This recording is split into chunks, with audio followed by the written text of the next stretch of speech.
Someone actually pointed out to me recently that I always have the same bed sheets on my bed, and I can guarantee you and promise that I do wash and change my bed sheets. I think it looks pretty, so please don't think that this has been on my bed for like months on end, because I promise you they get cleaned.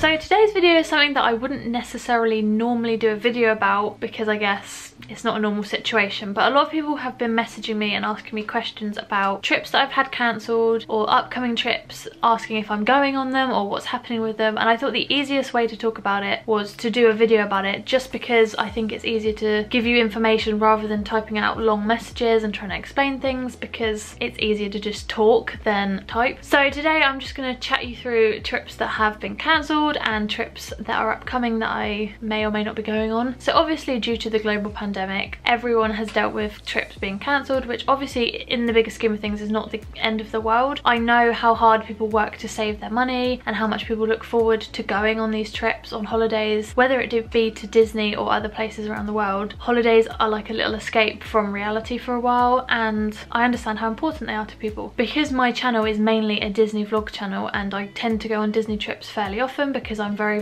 grateful and I feel very blessed that I can do that. People are obviously asking me when my next trip is, when I was meant to be going, and all this stuff. So the first thing I'm going to talk about is 3 Disneyland Paris trips that have been cancelled due to everything going on. Myself and Lauren were meant to be going in April for 4 days and then May for 3 days. We were also meant to be going in July for 3 days with our friend Atlanta, and that was going to be like our first trip with Atlanta to Disneyland Paris, and it was going to be super special and we were so looking forward to it. We'd been planning it, and then obviously everything hit, and it's like, ugh. Very luckily for us, we never pay for hotels until we get to the hotels. We do prepayment like booking, so not prepayment, we do no prepayment booking, therefore we book it, we have the reservation, we just don't have to pay till we get there. Sometimes that makes the hotels a little bit more expensive, however when it comes to cancelling it, it means free cancellation, no charges, we don't have to worry about losing any money, which in this situation has been fantastic. We always use booking.com because I'm like a level 2 member and I get discounts and all this sort of stuff. That's not something that I'm saying you have to use, that's just something we use. We found them very helpful before, and when things have gone a bit funny, they've always given me money back and sorted things out. So that's just what we use for hotels, especially for Disneyland Paris, because we always stay off site, apart from a couple of times we've stayed on site. So luckily, yeah, for us, those trips, the hotels were very easy to just cancel. We were traveling on Eurostar for all 3 of those. For April and May, as I'm filming this, we got a full refund because the trips were cancelled, and I said I'd like a refund please, and they gave us money back. I know taking vouchers is better for certain companies, you can help keep them afloat, but because of the amount of money that we'd spent on Eurostar, the amount of vouchers that we would have ended up having was just going to be too much. We opted for refund for the April and May trip. As I'm filming this, I'm not sure what's happening with our July trip. I'm in the process of trying to sort that out. We're probably going to try to get vouchers and then use them for the future, but yeah, we're not going on the July trip. We were meant to be going on the 25th of July, which is 10 days after the official opening, and I just didn't feel comfortable with it. We're annual pass holders, so we would have been able to get in, but we would have had to phone Disneyland Paris to try and get her a ticket to be, and it would have just been, I don't want to be calling Disneyland Paris if I'm being honest. So those are the 3 Disneyland Paris trips. Obviously it sucks, it is what it is, and I wasn't too devastated about it because I always know I'm going to go back to Disneyland Paris and it's my home park and I love it. So when I can go back, I will. So the next time possibly I will be going to Disneyland Paris, because this is obviously something people have been asking, is possibly October for a 4-day Halloween trip. We've got our reservations for the park. Again, because of the situation, I'm not sure whether we are going to go on that or not, but it's there and I just want to let you guys know in case you're interested. But in my opinion, obviously safety comes first, and if I'm not comfortable or if Lauren's not comfortable, it's not going to happen. That's just how it is for us. We'll wait and see close to the time, and I would love to go back because I'd love to be back in the magic, but I just don't feel like I want to push myself until I'm ready. So another trip that was cancelled in May was a trip to New York. So Lauren and I were meant to be going to New York for 3 days in May as well, because we were going to go see Beetlejuice on Broadway, which if you didn't know, Beetlejuice is my favourite musical soundtrack. I'm obsessed with it. I was obsessed with the cast. Alex Brightman is just unbelievably talented, and I was so excited to finally see that show. And then obviously everything happened, and now Beetlejuice is closed on Broadway. That one really like oh, that sucked so much for me. I remember we booked it and I was just like so overwhelmed and excited when we booked it. I think we booked it in December and we got a really good deal on flights, like crazy cheap Norwegian flights, and the hotel was really cheap, and overall it just wasn't a very expensive trip, which obviously when you're flying somewhere like New York, it's like an 8-hour flight, so you'd expect it to be expensive, but it really wasn't. And so I was just so looking forward to it. We did the same thing with hotels, didn't have to pay money, which is brilliant. We booked tickets from Beetlejuice through Telecharge, which are like a company that I think deal with a lot of Broadway tickets, and they just automatically refunded everyone who was going to see shows that got cancelled up until whatever date at that time. So we got the full money back from Beetlejuice, which was good. Still sad, I'm still sad about it that I might never see that show, but you know, that's a whole different thing. And then our flights for May to New York were cancelled by Norwegian about a month before, so I already knew that we probably weren't going. But right at the beginning of the pandemic, it kind of didn't really settle in how big a deal this was, and I think a lot of people were trying to be optimistic about their trips, and then it got cancelled and I was like, okay, this is real now. This is really real. We asked for a full refund. It took about 6 weeks to get a refund from Norwegian, which actually in the bigger scheme of things wasn't that long. And I understand there's a longer turnaround time because of everything going on. And I'm quite glad we got a refund fairly easy from them, because I've had a few people have had difficulty with them and other airlines. Certain airlines have been terrible with contacting customers, so I'm pretty glad that Norwegian have been good. So yeah, that was that trip, and I'm still pretty bitter about it, but again, I'd rather be safe and at home than not. So I feel like a lot of people didn't necessarily know about those trips, because I don't tend to announce Disneyland Paris trips because I just go all the time, and you guys know that. I've got something on my lip.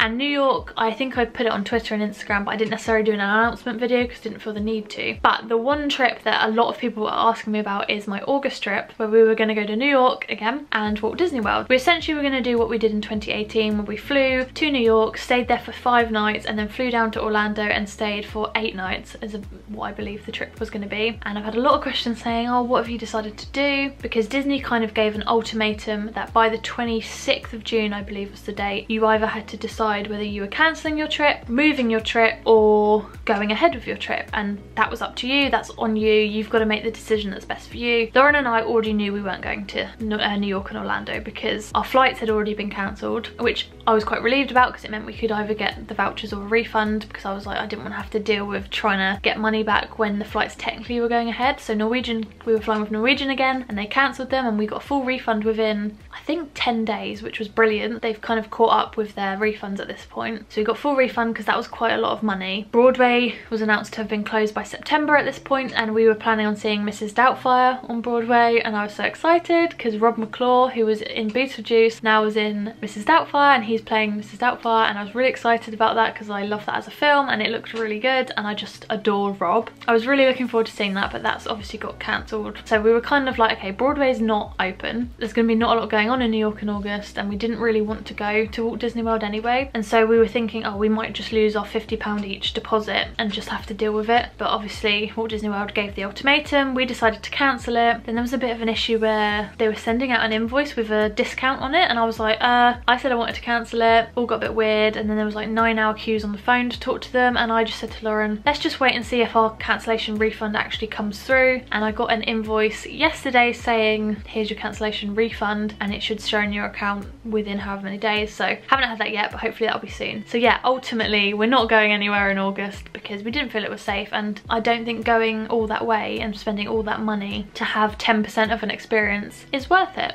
in my opinion. I know a lot of people are planning on going on their trips, but I just realistically don't see how that is going to happen. I love going to Disney, yes, for the atmosphere, and I love the rides, but it's also the food, the characters, the shows, the parades, the fireworks. I mean, it's everything, and it is a long way to go to not experience everything. So a few people have also asked whether we're deciding to move our trip or not, and we have got a booking for next August, but obviously again we don't fully know how things are going to go. So it's there, and we have our park pass reservations, which we made however long ago now, so we may or may not be going next year. Obviously it just depends. I cannot say for sure. I don't feel comfortable saying I'm going here next year, because I just don't know what's going to happen, and it would be unfair on myself to get myself excited and unfair to claim I'm doing all this stuff when it doesn't feel appropriate, if that makes sense. So yeah, we have also managed to move our Mrs. Doubtfire tickets. Instead of getting a refund, we've moved them to May next year, and they're just sort of sat there, and we've provisionally got a hotel, and it's a bit like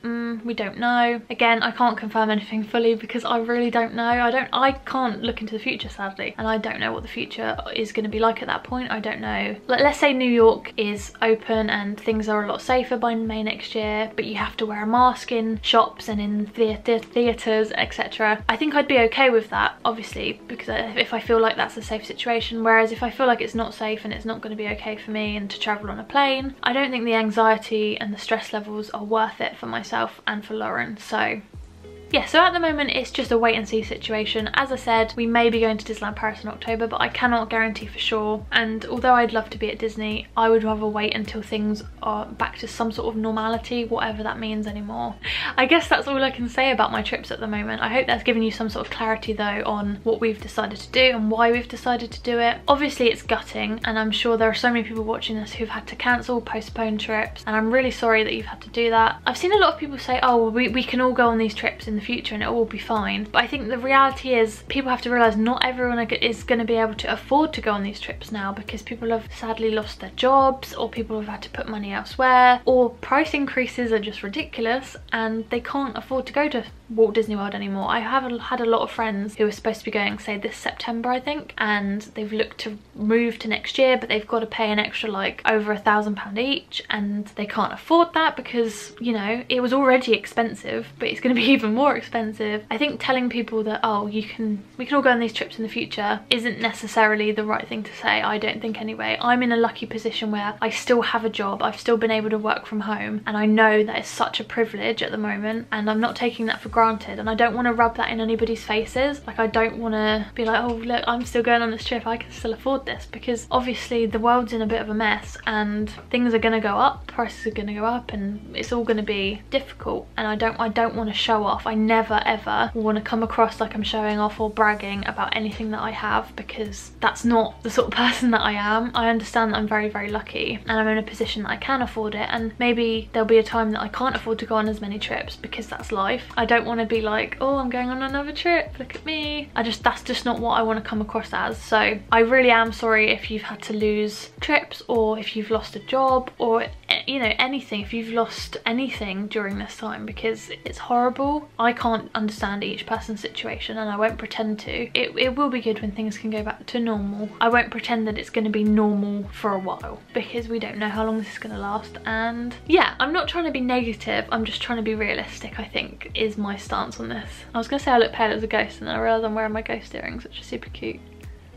Basically, the real thing I really wanted to say here is, even if I'm not going on Disney trips right now, I still want to be here on the internet trying to provide some sort of entertainment for people, because for some reason people like to listen to me and my voice and don't get bored. Don't know how, really don't know how. But yeah, I just want to say I'm still going to be here. I'm going to still try upload Disney content that aren't parks related, and obviously I've got so many Disney park vlogs on my channel in playlists that you can go rewatch if you need some Disney magic from before this all happened, because I know I've been watching a lot of people's old vlogs and my own vlogs. Everyone watches their own vlogs back, let's be honest. It does just bring that little bit of magic back in, and although it's sad that we can't go anywhere at the moment particularly, it's just, yeah, it's nice to look back and remember when we could. So I hope that made sense, and I hope that was informative. I wouldn't normally do this type of video, but I just felt like it was easier to explain it, as I said before, via a video so people can hear everything. If I haven't answered a question that you want to know, then please leave it in the comments, because I feel like I probably have missed something that doesn't, or something doesn't quite make sense. Yeah, sending you all lots of love and positive vibes, because I think we definitely all need that at the moment. If there's anything else you want to know from me, or any videos you'd really like to see, let me know. And yeah, hope you enjoyed it. I don't know what I'm doing anymore on YouTube. See, I had a burst of motivation to film, and I think the only time I don't know what I'm doing. The only time I want to film is when I'm in like a, not a weird mood, in a mood where I'm like, and you're getting that, so good times. I've got a weird amount of energy right now, and I'm probably going to collapse in about an hour. So thank you so much for watching. Please leave a like and a comment if you have any, and make sure to subscribe, because I'm getting super close to 3,000 subscribers, which is like, pardon? 3,000 people want to watch this? Yeah, that doesn't make sense. But thank you so much for watching, and I will see you, hopefully, next week for another video. Bye!